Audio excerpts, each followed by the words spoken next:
Hello, Kiana Sage here with this month's Bean and Sync Insight.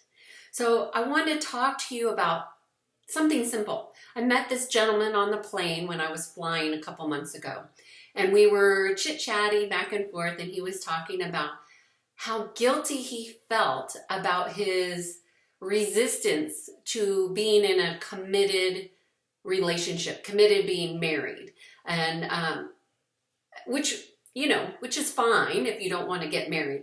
The problem is that he had a lot of guilt about not wanting to be in a committed relationship that was a marriage. So I want to talk to you about guilt and really what is guilt and how do you deal with it? So first of all, guilt is really a thought that is repeated over and over again. And then what happens is it becomes like an energetic imprint. So we have millions and millions of energy imprints in our body and in our field. And what happens is when we have guilt, what happens is that imprint gets embedded. And then we feel something, right? So it happens inside of us. What most people don't realize is that guilt can be passed down from generation to generation to generation.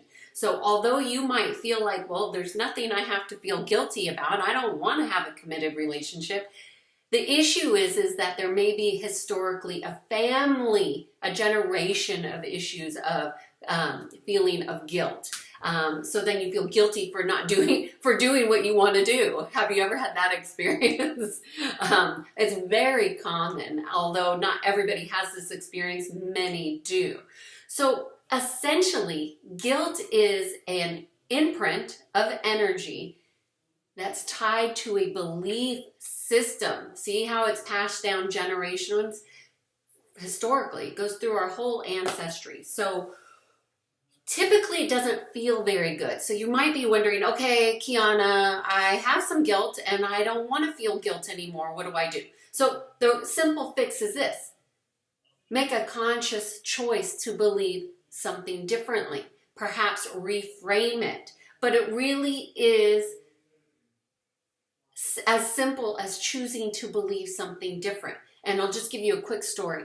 There was one time that I had a belief about somebody who I cared very deeply about.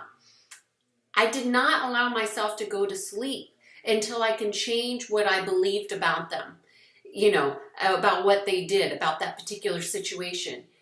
And then once I found a better feeling thought and belief, I was able to go to sleep without any guilt and without any anger.